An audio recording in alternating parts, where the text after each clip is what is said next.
Bonjour et bienvenue pour une nouvelle vidéo pour la physique en BTS électrotechnique. Aujourd'hui on va s'intéresser au couplage étoile et triangle et voir l'influence sur les courants. Donc ici on va s'intéresser déjà au couplage étoile. Donc on a un réseau déjà un peu particulier, j'ai un réseau où la tension entre phase et neutre est de 100 volts. Donc c'est ma tension simple. Si on regarde les courants, on a 155 mA sur chacune des phases. On constate également qu'il n'y a aucun déphasage puisque les ampoules utilisées sont des ampoules halogènes. On peut également voir, grâce à l'annuleur de réseau, le déphasage courant-tension au niveau de Fresnel. Enfin, si on s'intéresse aux puissances, on a 15 watts par phase, 15 watts qui est consommé dans chaque ampoule. Si on change de couplage et que maintenant on va en couplage triangle, donc déjà, à première vue, on peut déjà remarquer que les ampoules éclairent beaucoup plus.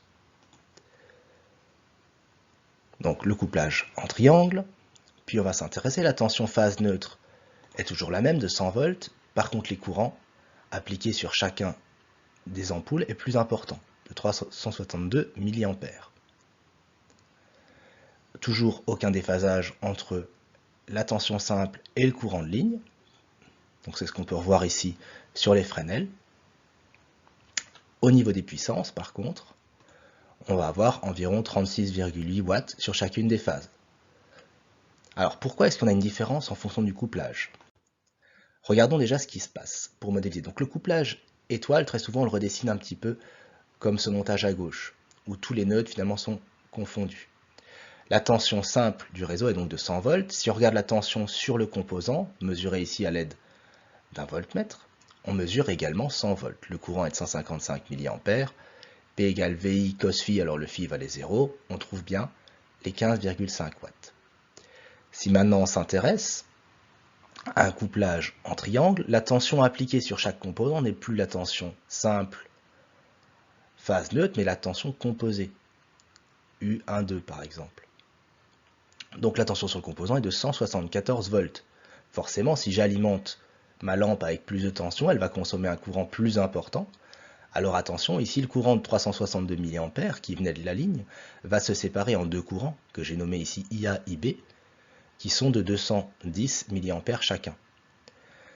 Et au final, si on calcule la puissance, on trouve 36,8 watts. Si on regarde au niveau de l'éclairement, on voit bien que dans la photo de droite, on a des ampoules qui illuminent plus que pour le montage à gauche en étoile. Appliquons ça maintenant à un moteur. Alors j'ai pris la plaque d'un moteur qui n'est pas très visible, alors on va reprendre les termes importants. Tout d'abord ici on a la référence du moteur, puis ici c'est un moteur triphasé, 3 phases, le cos phi est de 0,83, la fréquence de 50 Hz. L'IP, donc c'est l'indice de protection donc contre les poussières et contre les liquides, les projections de liquide, est de 54. Enfin, la vitesse est de 1430 tours par minute, ce qui indique du coup qu'on a un moteur ici qui est de type asynchrone, puisque la vitesse de rotation n'est pas de 1000, 1500 ou 3000 tours minute pour une fréquence de 50 Hz. Ça, c'est le type d'empattement B3, le poids de 37 kg. Maintenant, ce qui va nous intéresser beaucoup plus ici par rapport à cette vidéo, ce sont les courants. On voit qu'on a deux courants, 8,85 A et 5,13 A. La puissance ici, qui est la puissance utile, attention, puissance mécanique, qui est de 4 kW. Et les tensions, 380 ou 660 volts. Alors, comment est-ce qu'on va voir ça? Le triangle va être utilisé pour la petite tension et le grand courant. Donc, on a 380 volts tension entre phases. On a un courant de 8,85 A qui ici va se séparer donc en deux courants, IA et IB, qui seront chacun respectivement de 5,13 A. Donc le courant qui circule dans une lampe, ou dans un enroulement ici, sera de 5,13 A, et la tension appliquée sur chaque composant est de 380 volts. Si maintenant je m'intéresse à un couplage en étoile, donc le couplage en étoile, c'est pour le petit courant et la grande tension. Donc le courant de 5,13 A va aller directement dans le composant. Donc on a bien 5,13 A qui circule dans mon enroulement. la tension de 660 volts va être divisée en deux tensions, alors pas égales, et chaque tension sera de 380 volts.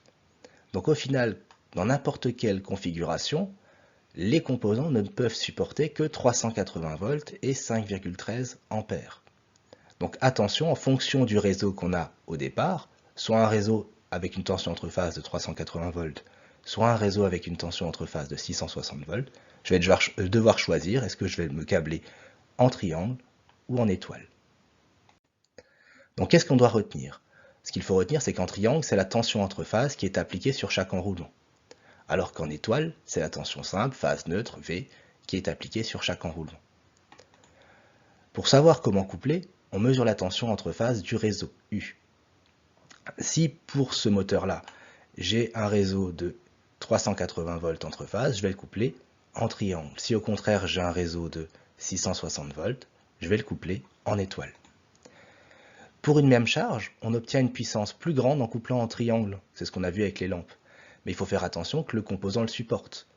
Donc c'est ce qui a été fait aujourd'hui en prenant un réseau non pas de 400 volts, 230 volts phase neutre, mais un réseau ici de 100 volts phase neutre pour avoir une tension plus basse et donc pas griller mes ampoules.